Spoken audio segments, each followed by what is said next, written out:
shiraho igihe igicu cya rukokoma kikayiruka rwose rizana umucyo ukarasa kandi ijambo ryawe ni ryiza ribasha kuturangira inzira ukatumenyesha iby'iminsi n'ibihe. Nyemerera umukozi wawe nk'uko usanzwe umukoresha n'ubongera umukoresha kandi nyurize muri we ibyo yagennye uyu munsi kugira ngo abanyamibabaro bishima barushye baruhuka batakuzi bakumenye n'abafite iby'abadidaniye ubereke inzira babashe kwiyarura kandi bahagarike umusozi mwiza w'igikundiro bavuga ngo kubw'ijambo ry'Uwiteka byararemwe kandi turamahoro masa. Urakoze urakarama mugirire neza rero kandi tushyize mu maboko yawe kugira ngo unyurire muri we maze tuganirize ibyacu bidukwiriye mu gihe nk'iki. Urakoze kugize neza rero twakiriye umukozi wawe tugukomera amashyi tugushimira kubwe mu izina rya Yesu Umwami wacu. Amen.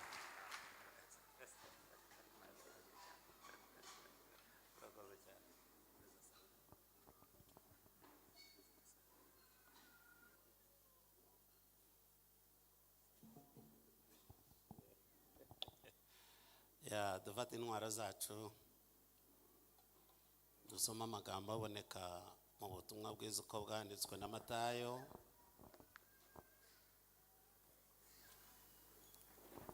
igice ni cya 28 umurongo wa 16 kurangiza umurongo wa 18. Ubutumwa bwiza uko bwanditswe na Matayo 28 umurongo wa 16 kurangiza wa 18. Nibwongera gusoma mu rwandiko rwa kabiri rwa Timotheo cyangwa urwandiko rwa kabiri Paulo yandikiye Timotheo igice cya kabiri umurongo wa 11 kurangiza umurongo wa 13. Yansoma ibice byinshi ngakomerezaho cyanyuma none ndagenda mbabwira nsoma mu rwandiko rwa Biroma igice cya 6 umurongo w'9 kugeza ku murongo wa 12. Ndagenda mbabwira nige dusoma ubutumwa bwiza uko bwanditswe na Matayo cya gice cya 28 umurongo wa 16 kurangiza wa 18. Haravuga ngo nuko abigishwa 11 bajya Galilaya ku musozi Yesu yabategetse. Bamubonye baramupfukamira ariko bamwe barashidikanya. Baramupfukamira ariko bamwe barashidikanya. Nuko Yesu arabegera avugana n'abati nawe ubutware bwose mu ijuru no mu isi. Nahawe ubutware bwose mu ijuru no mu isi. Nahawe ubutware bwose mu ijuru no mu isi. Rwandiko rwa kabiri rwa Timotheo igice cya kabiri umurongo wa 11 kurangiza wa 13. Ni paji 216 mu isezerano rishya abafite Bibiliya yera.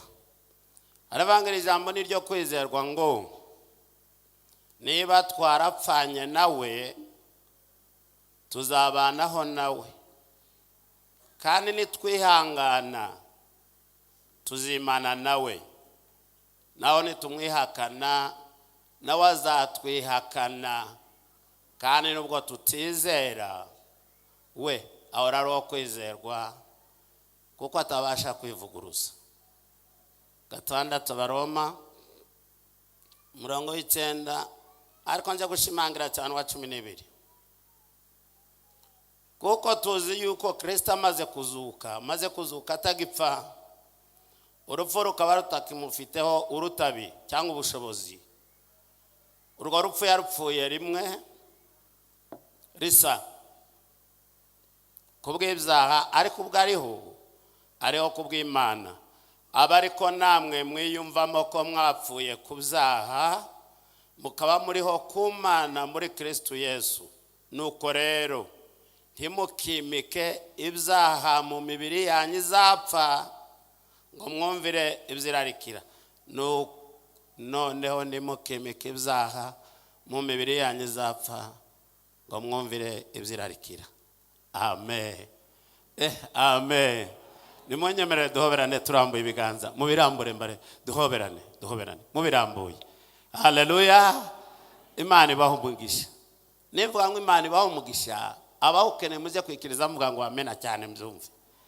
Imana ibaho umugisha. Muzamure volume. Imana ibaho umugisha. Munarambuye ibiganza. Imana ibaho umugisha. Murakoze rwose. Mushumba yamvuze nitwaye iri hose Mariko. Ndi umupastor uri mu kiruhuko cy'izabukuru mu itorero rya Methodist Libre hano mu Rwanda. Nduye Kimisagara ku Ntaraga. Mbarizwa muri paruwasi ya Gisozi muri conference ya Kigali, bamwe bayita region, abane diocese, muri Methodist twita ngo ni conference. Mbarizwa mu ya Kigali. Ndakuze. Uyu mwaka ndimo n'uwa 72. Imana yampamagaye mfite imyaka 10. Imana impa umwuka wera yo kabyara. Kuva 74 mbabwe inshingano murimo w'Imana nyobora. Imana yambaye abana 12. Twe twarabyaye dukurayo. Ntako twasizeyo.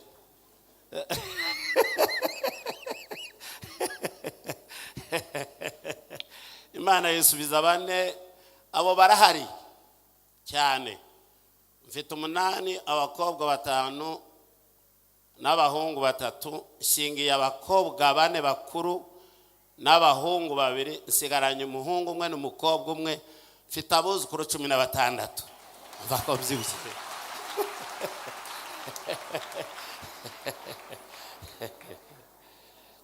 Iyo nganira n'abantu tutamenyeranye cyane kuko ndizera ko ariho batanzi. Muri kamere yanjye kuva ndi muto, mazina yanjye banise Runezerwa. Sinari nzi byo kurakara, n'abajya bazafatwa n'umwuka we ugasanga zabwira ngo uwo mwuka wari ceceka Imana ndikawumbe zambo uwo munezero nzaseke. Narasetse ndi muto ndaseka, ningana no mu ijuru nzaseka. Ninseka rero ndimumbatize.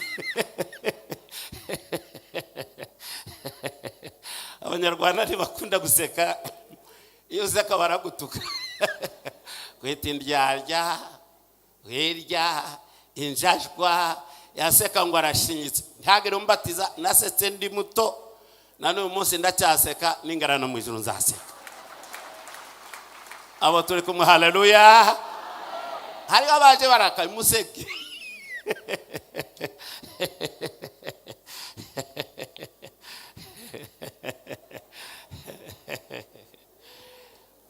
Icyakabiri dusigaye tuvuga kanya gato tukanywa amazi. Tamfura yanywaga amazi yatwahitaga amatyaza muhuru. Araho tuzatwumva nkumva ngo batonganiye amazi ngo ndibabahaye amazi yambaye. Aya amatyaza muhuru. Ariko dusigaye tuvuga amacandwa agakama twifashisha tu. Njya kuyasomaho nta umurimbo w'amazi. Ndagira uwo bisitaza. Otyo umbaze macandwa yaragarutse. Shimira Imana byimaze yabarinze ikandinda, katurindana n'itorero n'igihugu tukaba turiho turi bazima. Imana yabikoze ihabwe cyubahiro. Abaje mu iteraniro ihabwe cyubahiro. Abaje babishaka ihabwe cyubahiro. Abaje babikumbuye ihabwe cyubahiro. Ndashimira inkora mutima zanjye. Bishop anyonge ni murumuna wanjye. Barani barumuna banjye. Imana arabambaye n'inkora mutima twarakoranye. Yongeze hano mbangeze mu rugo sinikandagira sinikanga. Imana yanshize mu mutima ndivuga kuko Imana yareshizemo nzi kuko ndibwira abaryumva. Kuba rero mukinzirikana hari hashize igihe ariko mukaba mwarantumiye na murumuna wanjye wundi nawe kuranzatira. Imana rero yabarinze kandi kabacamo mukandumira. Imana ibaho umugisha. Ndashima ko nsanze mukiriwazi murasa neza n'ukuri. N'ahantu hakomeje gusa neza kandi abagabo bakuriye kwicara hasa nabo. Kirwose ni. Cyakabiri ndashima Imana yabahaye abagabo n'abagore beza, abasore n'inkumi nziza basobanutse rwose kandi baranaberewe. Nubareba no kubabwira mbabwira numva nizihiwe kuko ndabwira bumva. Imana ibaho umugisha. Imana ibaho umugisha. Imana ibaho umugisha.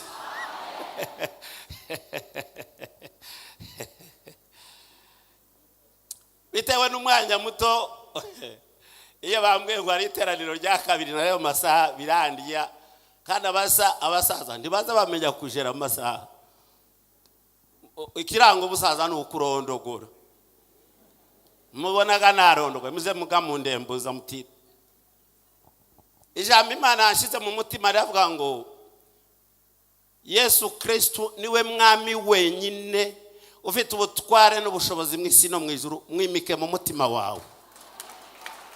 Yesu Kristo niwe mwami wenyine rukumbi ufite ubutware bwose mw'ijuru no mw'isi, wenyine rukumbi mw'ijuru no mw'isi, mwimike mu mutima wawe. Reka nitsindagire, Yesu Kristo niwe mwami wenyine rukumbi ufite ubutware bwose mw'ijuru no mw'isi, mwimike mu mutima wawe. Hari umugabo nagiye twagiye tubyiga mu mateka, ari gebiza akaba nige tubyibagirwa, witwa Armstrong, yari umupastori. Mubagiye muri Apollo 11 bita Apollo 11 baza ku kwezi, Apollo ya 11 ku kwezi, yabaye mu bambere bagiyeyo. Agarutse abanyamakuru baza kumubaza, baramubaza bati kuvuye ku kwezi muri Apollo 11 découverte ishurirwa, ubuvumbuzi wabonye bukomeye urutubundi watubwira nubuhe? Mwumva amagambo yavuze, kandi niyo naje kubinginga mbasaba nkinkora mutima zanje. Arabwira ngo découverte ya mbere nagize iruta izindi, njya ntekereza ngahinda umushyitsi, n'umunsi nakuye Yesu mu mutwe mwinjiza mu mutima wanje. Aravuga ngo nubwo umutwe n'umutima byegeranye, ngo urugendo rwo gukura Yesu mu mutwe mu bwenge ukamushyira mu mutima rwananiye benshi. Aravuga ngo iyo ni yo découverte ya mbere nagize, kandi iruta izindi zose. Naje kukubwira ngo ukure Yesu mu mutwe, mukure mu mateka, mukure mu by'umuzi, umwimike mu mutima wawe. Abo turi kumwe, haleluya cyane, mbumve haleluya.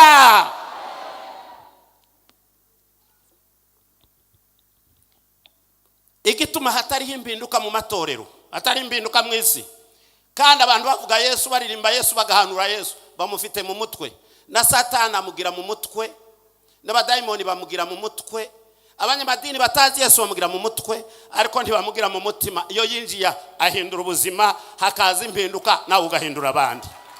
Abo turi kumwe, haleluya. Amagambo nabasomeye avuga umunsi Yesu azuka, abonekeye babagore, ababwiye ngo mubwire timushakire umuzima mwapfe, niko abamarayika bababwiye. Baravuga ngo mugende mubwira abigishwa mubanziriza Galilaya, niho abasanga. Niko Yesu yavuze, niko yabategetse.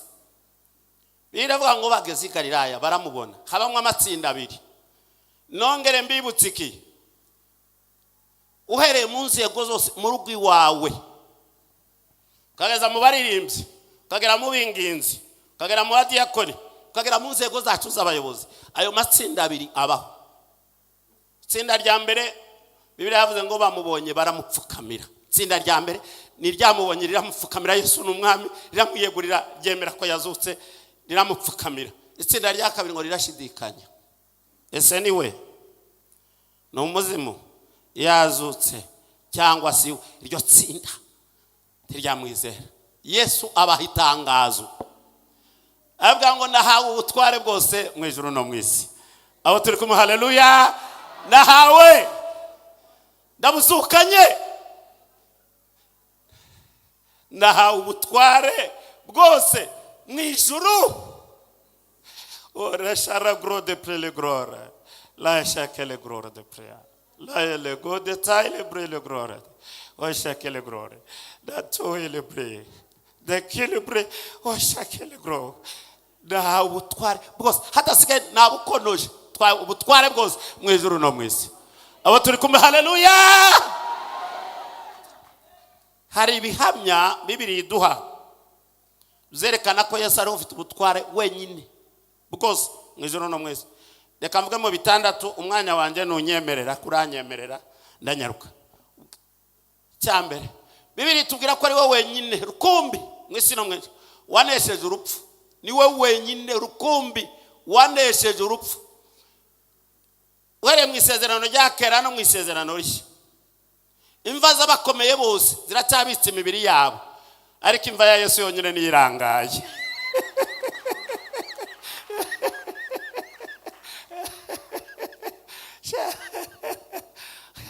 Ariko umusaraba nusoma ubutumwa bwiza uko bwanditswe na Matayo igice cya 27 umurongo wa 45 ukagaza kwa 54 wumva ibyakoretse Yesu ari ku musaraba akikana. Bibiri iravuga ngo izuba ryarikanze ririkanga, izuba ririkanga rirahunga. Avugira kabiri wereye mu isaa 6 ukageza saa 9 izuba ririkanga rirahunga. Isi ihinda umushyitsi iratigita, ibitare birameneka, imva marimbi yose arakinguka uhereye kuri Adamu ukageza kuri Yohana umubatiza zirakinguka. Abari barimo bose barazuka bahagarara hejuru y'amarimbi. Umwenda ukingirije ahera wari ukomeye usadukamo kabiri haritamurura. Nta wundi mutambyi byigeze bibaho Yesu akikanye ku musaraba. Kapiteni wari uraho aravuga ngo nukuru yari umwana w'Imana. Abo turi kumwe, haleluya! Yesu wenyine, Yesu peke yake, yere de prele gloire de shalagro. Yesu wenyine wenyine. Naje kukubwira uri mu kwikanga. Baturirimbyana genda wikoreye amaboko ufite ubwoba. Bakubwiye abarozi n'abandi, Yesu wenyine ni ufite ubutware n'ubushobozi mu ijuru no mu isi. Humura. Abo turi kumusifa ko Yesu iyo yakinze ntawe ukingura, iyo akinguye ntawe ukinga.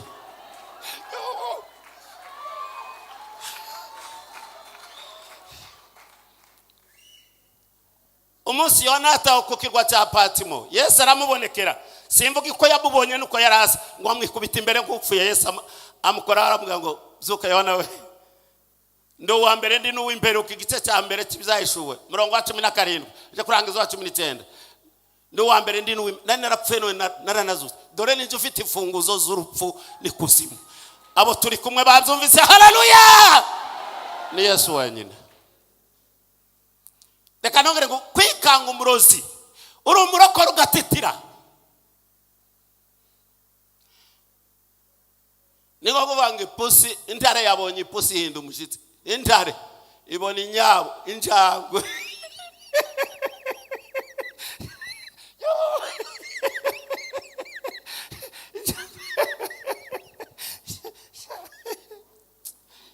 Arabaza bagereranya Yesu ngo ahondi ngo abarozi. Ni kadogo nukuri ndabizi. Abarozi barakubona bagatitira, we ngurababona ugatitira. Ni Yesu wenyine ufite ubutware n'ubushobozi bw'urupfu n'ikuzimu, ni Yesu wenyine. Abo turi kumwe, haleluya! Ababyumvise, haleluya! Nikibazo nikikuzuka mukigukanguza kibwire ngo ndimo akurusha imbaraga tulia.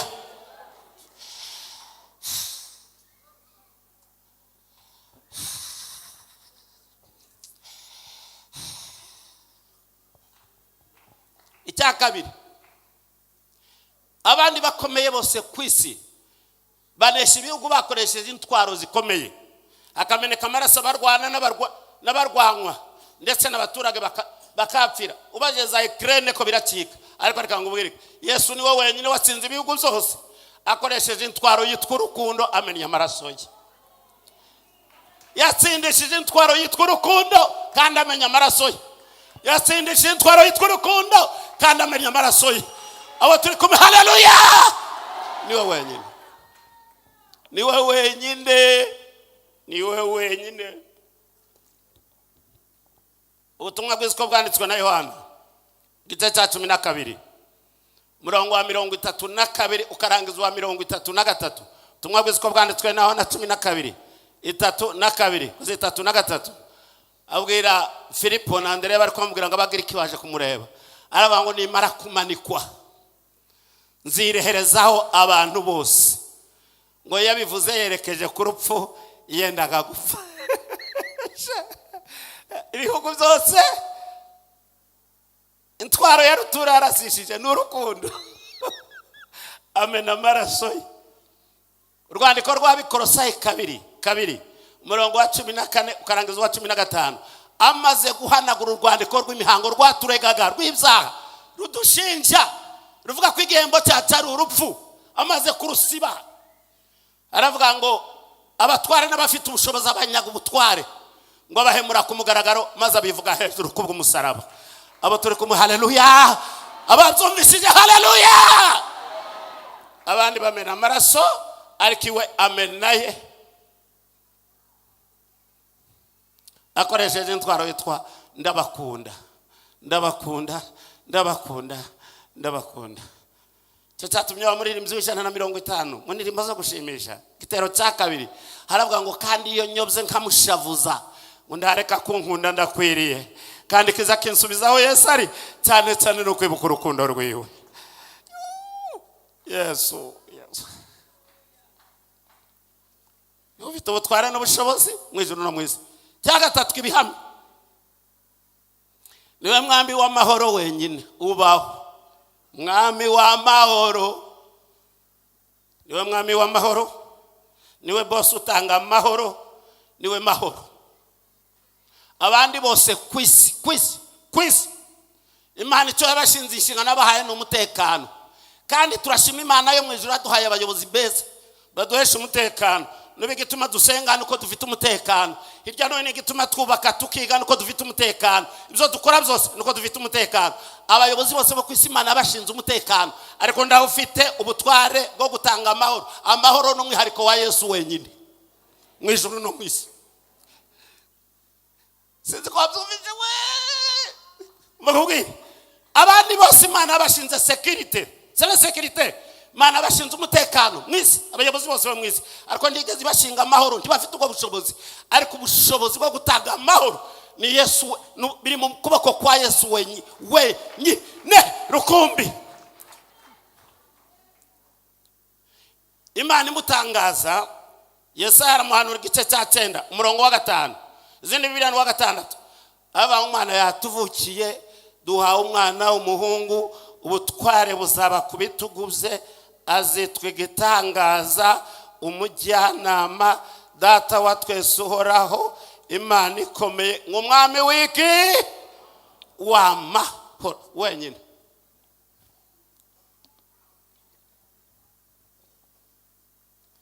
Umwami w'amahoro.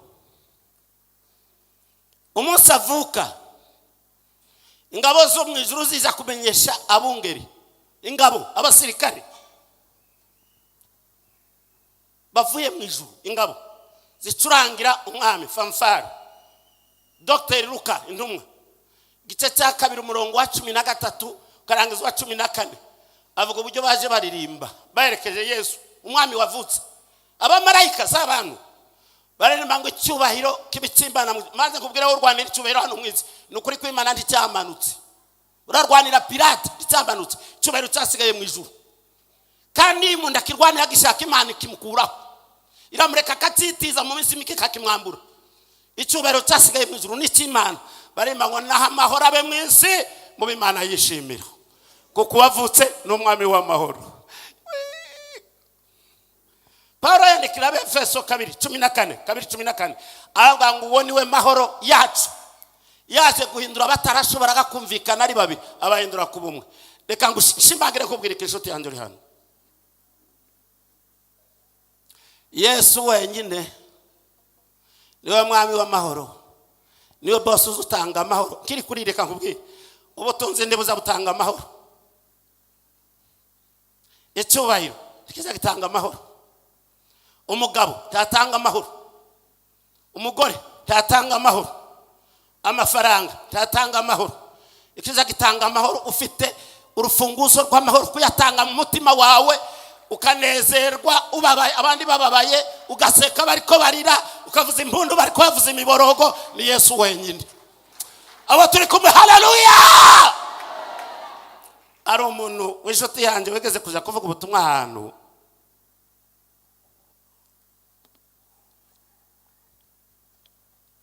arabwiriza nkuko nimo mbwiriza. Umugabo w'umukungwa mujyana iwe aramubwira ati ngwino uje kunsengera. Agezeyo aramubwira ngo mfite uruganda rw'isukari, mpemba abakozi 3,000 ku kwezi, 3,000 personnes, 3,000, 1,000 z'abatumishi nishura mpemba ku kwezi. Buri munsi sohora tone 500 tone 500 by'isukari.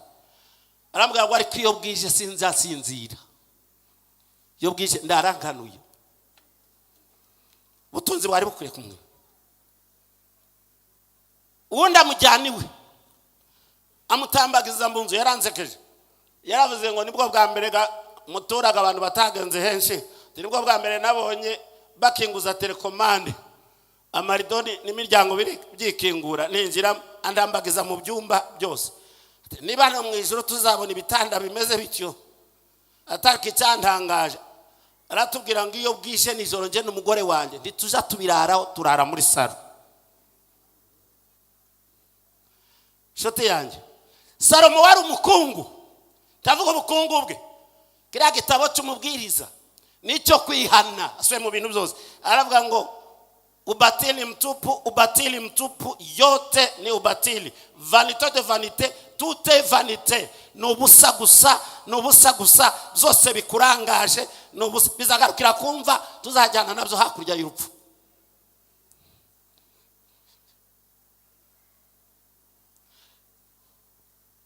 Igice cya 5 cy'umubwiriza murongo w'9 aravuga ngo ukunda ifeza ntabwo ahaga ifeza, nukunda kunguka byinshi nawe nuko. Aravuga ngo icyo bimumariye niki ko arakubirebesha amaso, ngo ibitotsi by'umukozi by'umuboyi. Aravuga ngo bimugwa neza yariye byinshi cyangwa bike, ngo ariko guhaga kumukire kujya kumubuza gusinzira. Hari umugabo w'inshuti yanjye ashise imyaka 10, yigeze kumbwira ngo pastor nzanjya Dubai 3 mu kwezi, imirimo mfite simfite umwanya wo kuruhuka. Aravuga ngo narifuje ngo icyampa ngo bamfunge amezi 3 ku mpamvu zidasobanutse, mariyo amezi 3 muri gereza, nyuma y'ayo mezi 3 bazasange ndacyaha mfite nsoke ndeko naruhuka iyo mezi. Shote yanjye reka ngo ariko uzotanga amahoro ni Yesu wenyine gusa. Abo turi kumwe, haleluya. Ariko madawe Yesu wangu. Indirimbo y'123 mu ndirimbo zo gushimisha iravuga ngo Yesu niwe musa mbonyemo amahoro nifuzaga, najyaga nyashaka sinyabone ngasuhuza umutima iteka. Aravuga ngo none ni Yesu mbaza wenyine, nta nirindi zina nemera, kuko ubugingo n'umunezero bibonerwa muri kwe. 171 nushaka ni 124 izo ariko 171. Aravuga ngo amahoro Yesu abantu be tagira kagero tarondoreka, azahumuriza abayafite nutayata ntabwo wayakurwaho. Abo turi kumwe, haleluya. Yesu niwe mwami w'amahoro, niwe boss utanga amahoro. Niko yavuze abwira abigishwa basigara kabona impfu bazapfa, ba Petro bazababamba babacuritse. Arabwira ngo 14 utumwa bw'iziko bwanditswe na Yohana murongo 27, mbasigiye amahoro yanjye ndayabahaye, simbanga uko abisi batanga.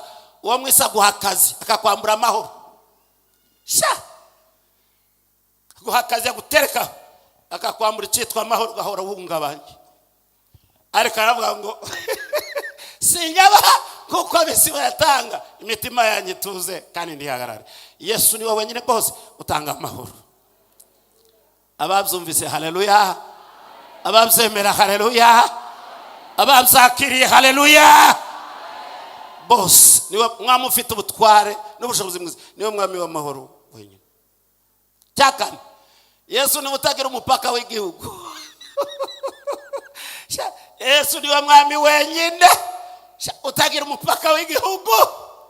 Azutse ubutumwa bw'iziko bwanditswe na Mariko igice cya 16 umurongo wa 15, 16 Mariko umurongo wa 15. Yesu niwe wenyine utagira umupaka w'igihugu. Azutse abwira abigishwa be ngo mugende mu bihugu byose, mugende mu bihugu byose, mwigisha baremwe bose ubutumwa bwiza. Nuza muri Kongo Yesu aravugwa, nuja mu Burundi Yesu aravugwa, nuja mu Buganda Yesu aravugwa, nuja muri Kenya Yesu aravugwa, va muri Afrika aja mu Buraya aja muri hose Yesu tagira umupaka w'igihugu. Ni Yesu umwami wenyine utagira umupaka w'igihugu. Abandi bose bagira imipaka, ni Yesu wenyine tagira umupaka w'igihugu. Aba turi kumwe, haleluya. Kandi kikunezeza tagira umupaka w'amoko ayacu tugira. Tagira umupaka no mu rugo iwawe no mu cyumba. Iyo ugiye gutera mugenzi wawe ko karakubwira ngo sigaho turi kumwe. Uyu mugabo washaka kumugirira nawe ngo sigaho turi kumwe di. Koti Yesu mbabarira.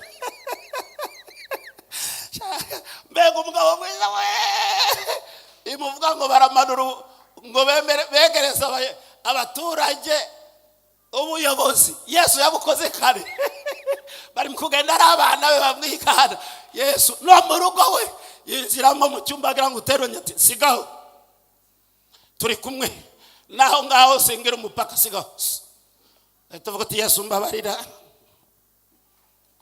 Ni Yesu wenyine utagira umupaka w'igihugu. Abo turi kumwe, haleluya. Umbere rya gatanu mwabivuze kare, Yesu niwe wenyine ugira kapitale mu ijuru, mu murwa mu ijuru. Yesu niwe wenyine ugira kapitale mu ijuru. Abandi bose kapitale zabo ni mu isi. Yesu wenyine ugira kapitale. Hari kandi akagenda bigira no mu mitima yacu, akagira mu kapitale mirwa. Gira kapitale mu ijuru, Yesu wenyine.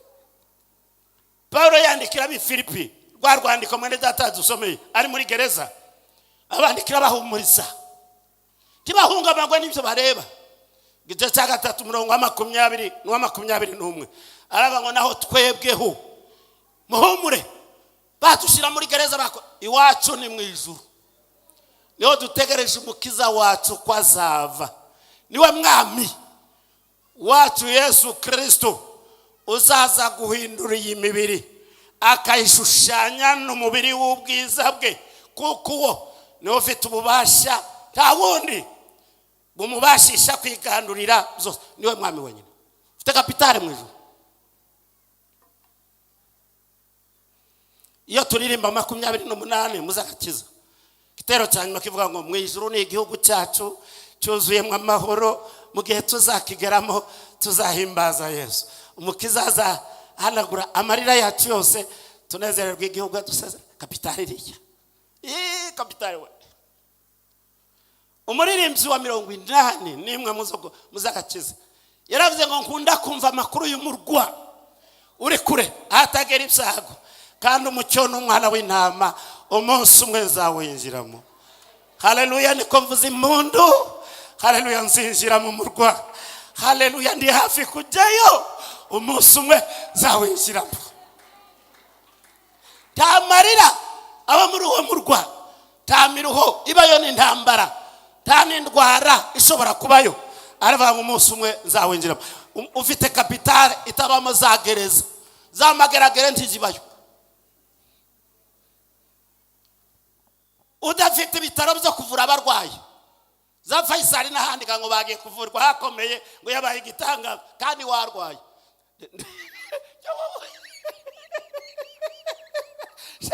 Yagiye kuvurirwa mu Buhindi ngo bagiye Amerika bakumva ko yabaye igitanga, urarwaye tu.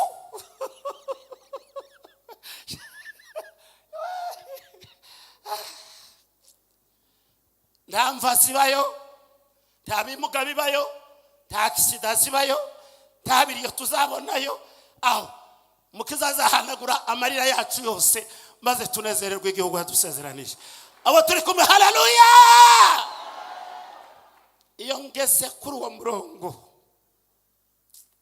darira, abo twakoranye imirimo y'Imana benshi baragenda sigara.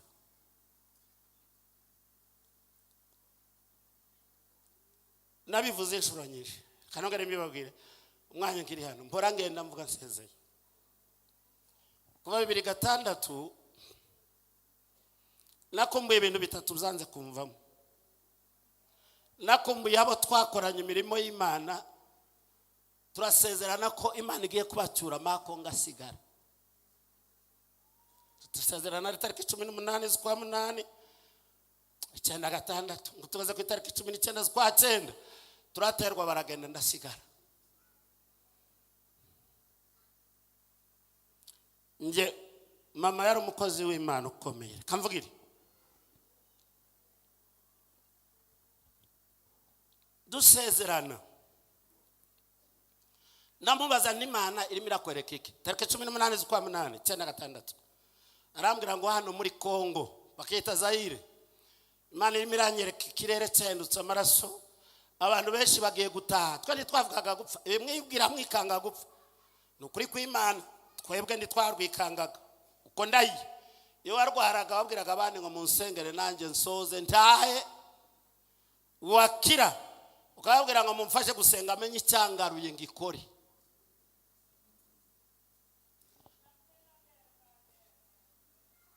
Ndamubaza n'Imana irimo irakwereka iki kirere cyahindutse amaraso arabango hagiye kumeneka amaraso menshi kandi ngewe mama wawe n'abandi mwana wanjye muri ayo maraso niho tuzatahira twe tuzataha ariko uzasigara uzahura n'indambara nyinshi uzihangane.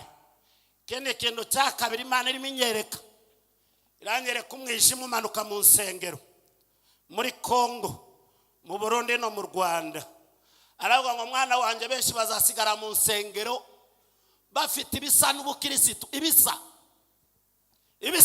burya Paulo avuze ngo bazafite ishusho yo kwera bazafite ibisa n'ubukristo ariko atari abakirisitu benshi wengi la majorité bazafite ibisa n'ubukristo ariko atari bwo. Urasigaye mwana wanjye uzihangane kandi ubwo uzigisha kose ntukibagirwe kwigisha kwihana.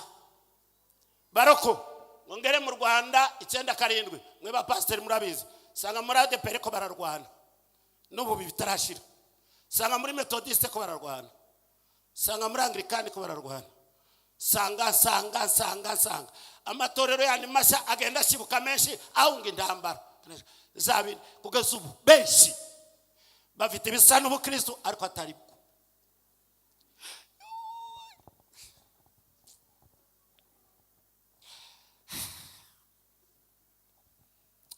Ariko naje kubinginga mukure Yesu mu mateka kura Yesu muri bya bihangano byo kuririmba mu isi gusa umwimike mu mutima kumbura ijuru haranira ijuru tekereza ijuru ibyo Rwanda byose utekereze mu ijuru.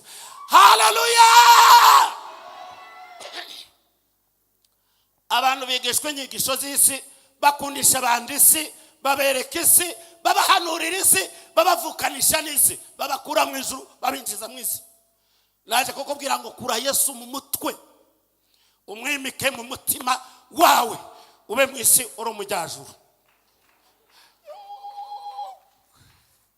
Ora tale grere sarà do prelegro la egele sarà do prelegro rasti che le gro weshe che le gro trai te per sai che le gro rati shati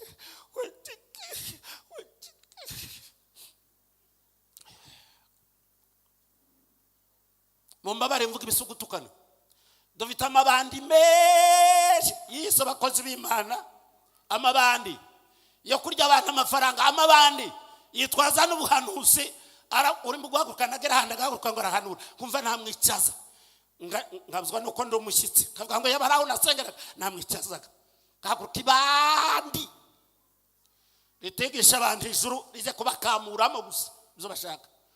Ariko reka nongere mbinginge dukure Yesu mu mateka muzotuma tumwimike mu buzima bwacu duhinduke dukumbure ijuru turi kumbuza n'abantu. Haleluya. Ni Yesu wenyine ufite kapitale mu ijuru. Cya gatandatu niwe wenyine mwamufite ubwami butazagira iherezo falme wake utakuwa hauna mwisho ubwami bwe n'ubwiteka falme wake ni wa milele grodo prele gro shala do prele gro hoitekele shala gorodo paita kaili gole gre hoishaki hoiteke warada prayer andi mami yosafiti herezo naje kwamamaza Yesu ufite ubwami butagira iherezo. Abo turi kumwe haleluya bumve cyane haleluya, cyane haleluya. We nyine mwami bwami bwe butagira iherezo, niko umwanditsi wa Zaburi yabivuze. 145 Zaburi murongo wa 13. 145 Zaburi murongo wa 13. 145 Zaburi murongo wa 13. Aravuga ngo ubwami bwe n'ubwiteka, ingoma ye izahoraho ibihe byose. Ubwami bwe n'ubwiteka, ingoma ye izahoraho iteka ryose. Marayika aza kubwira Mariya wagiye kubyara, Luka igice cya mbere umurongo wa 31 karangiza umurongo wa 33.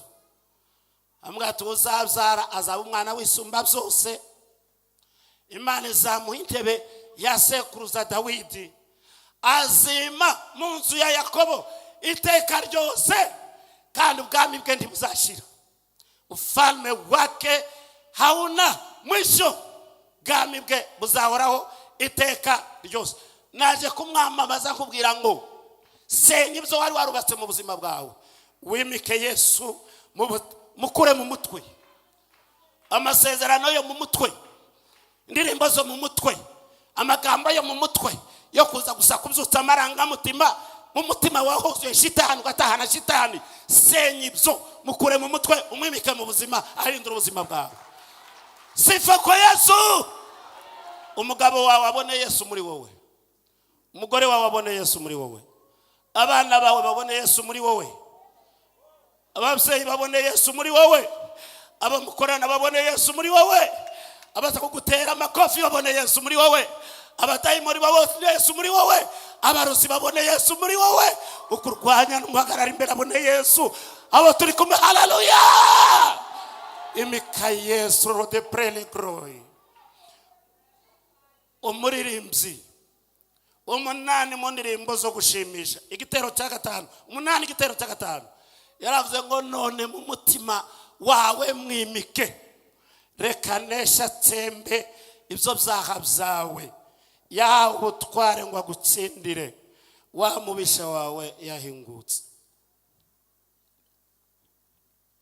Shoti Paulo yandikira Timoteyo ari muri gereza, arambwira ngo ijambo ni ryo kwizerwa. Reka nkubwire iki, amagambo y'abantu sayo kwizerwa. Shobora kugusezeranya akazi ndi boss, amatariki nakubwiye ko nzakaguhera bakakankuraho, bikaba birarangiye, cyangwa ngapfa, zo nagusezeranije simbikugezeho. Abantu bazaba kuzerwa kakagu, nabuye ko nzakagu bacanga menya makuru, kana arabane kakwanga simbikugezeho. Aya abantu sayo kwizerwa. Ariko Paulo abwira Timoteyo ngo aya magambo kubwiye nayo kwizerwa, ngo umve ko ashize ngo niba twarapfanye na Kristo. Baroko, niba warapfanye na Kristo, icyake kamenya ko wapfuye, bene wanyu bakaturuka baturutse kamenya ngo ariya ndi yabamo, uri andi mu mubariraho, bakwita igicucu babita wapfuye. Niba twarapfanye na Kristo, aravuga ngo tuzabanaho nawe nitwihangana. Reka kubwira za jamba ruhura nazo zose, zabyago byose bigenda bihindura amasura, bikaza ari birokore, bikaza ari bipagani, bikaza ari byene wanyu, bikaza atari byene wanyu, bikaza byihindura isura zose uko bizaza bingana. Nitwihangana tusimana nawe, haleluya. Nitwihangana tuzimana nawe. Ariko nitumwihakana, kumwihakana tuvuga ngo hoya oya. Paulo yandikiye Tito igice cya mbere umurongo wa 16 ngo bavuga yuko bazimana bakayihakanisha ibyo bakora. Oya, icyo ibizahani bizabwira ngo hoya narapfuye. Bende wanyu nibazana inama mbi uzabwira ngo hoya narapfuye. Nibakuzanaho ibitari uzabwira ngo narapfuye, napfanye na Kristo. Aravuga ngo sha nitwihangana tuzimana nawe, ariko nitumwihakana nawe azatwihakana. Maze nsoza, Pawulo yandikira ab'Iroma aravuga ngo Kristo yapfuye rimwe kandi apfa rimwe kubw'ibyaha. Niba ariho kubw'Imana, aravuga ngo abariko namwe mwiyumvamo ko mwapfuye ku byaha mukaba muriho muri bazima muri Kristo. Ahita ashyiraho ijambo, noneho ndi mukimike ibyaha mu mibiri yanyu izapfa. Nshuti, ntimukimike ibyaha mu mibiri yanyu izapfa. Benshi bimitse inzika, abandi bimika amoko, abandi bimika ibyubahiro, abandi bimika amafaranga, ubutunzi, abandi bimitse ibindi n'ibinyabizaha byose. Naje kukubwira ngo noneho ntimukimike ibyaha mu mibiri yanyu izapfa, ngo mukurikize ibyo irarikira. Turi mu gihe itorero riko ripfusha ubuzima, ubutinganyi ko buratwinjirana, kandi abatinganyi bakabwiriza, abatinganyi bakaririmba, abatinganyi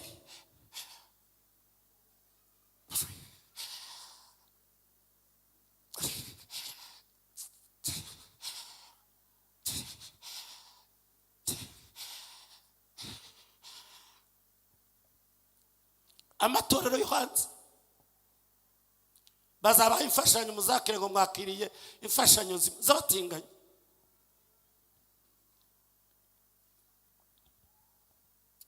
Barokore beza, noneho ntimukimike ibyaha mu mibiri yanyu izapfa, ngo mukurikize ibizararikiye. Naje kubengenga, Yesu Kristo ni umwami, ni wowe wenyine ufite ubutware bwose mu ijuru no mu isi.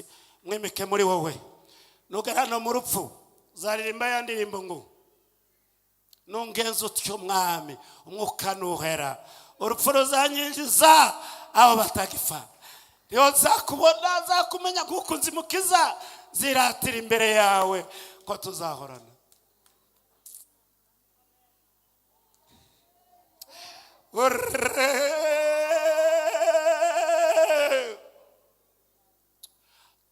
Urime ngo azanyuza no mu rupfu nambukana na rwa ruzi, maze nifata hakurya zasanga y'abangunda.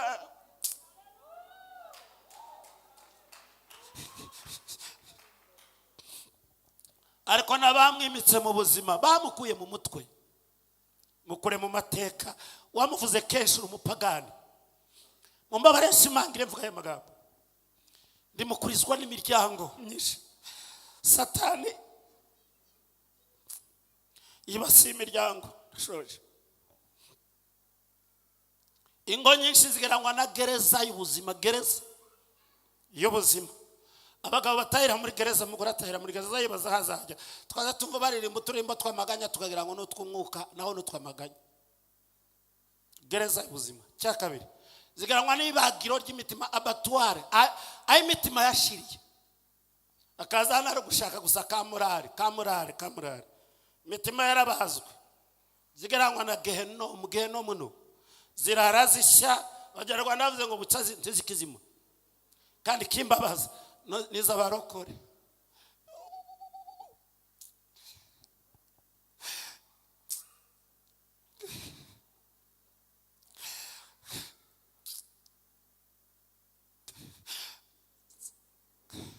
Bakagombye kuba igisubizo abayobozi b'abapagani muri we, ariko bacira imanza z'abakirisitu.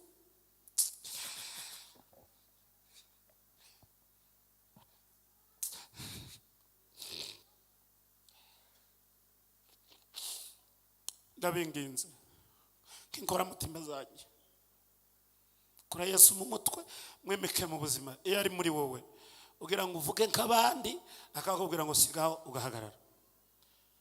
Wagira ngo ukora ibyo abandi bakora, akakubwira ngo sigaho, ukagaruka uti mbabarira nari mpemutse. Iyo ari mu mutima ugira ngo urambure n'ukuboko ukubita mugenzi wawe, akakubwira ngo sigaho, akagaruka uti mbabarira nari mpemutse. Mwimike mu buzima bwawe, mukure mu mutwe, mwinjize mu buzima, amateka yawe ahinduke, uhindure n'abandi. Niki wimitse? Imana isi umutima wawe wimitse iki? Nobo muri wowe harimo iki? Waje ubitse iki? imigambi ufite ni iyihe? Waje wikoreye iyihe? Ko turi ko uyu mwaka kurawusoza nabi neza. Shuti we Imana yambaye ngo kuzarira ijambo, pfukamira Yesu we kumushidikanyaho kacaciciro cy'abigishwa, upfukamire ubwira ngo uyu munsi nkwe kuri ubuzima bwanje, ima mu mutima wanje, ubuzima bwanje buhinduke, mpindure n'umuryango wanje. Nashimye mama Bishop avuga ngo iri jambo niryo kugukiza, ngo rigukizanye n'urugo n'umuryango wawe, wa wundi wazengereje wabereye kibazo ikimba cyo kubiga isubizo kandi bigira ubizi. Abahamya ni batatu. Imana irakuzi, umutima wawe urakuzi, na shitani arakuzi. Biryo ufite ni wowe. Reka ngwisabire niba bishoboka, niba byumva amaya magambo akaba yajara yawe, kaba wumva afata urugamba kavuga ngo nukuri maze imyaka ngufite mu mutwe, ndashaka kumanuka. Ikiza kimanura mutima n'umwuka wera, ndashaka kumwuka wera akumanura ukuzura mutima wanje, ukaba umwami ugategeka ndakwihaye. Wumva ufite uwo mugambi wafashe nicyo cyemezo, haguruka dufatanye gusenga Imana. Ugenda uvuze ngo uyu munsi ndahinduye ndanahindutse. Ninde wumva yahaguruka tugafatanye gusenga Imana? Umwanya ni wawe, ndashoje. Niba hari icyo umwuka wera yakubwiye, haguruka. Ntugire uko Imana yakubwiye ngo usuye kandi wange no kumva ijwi ry'Imana. Uhagurutse waba uri umuhanga.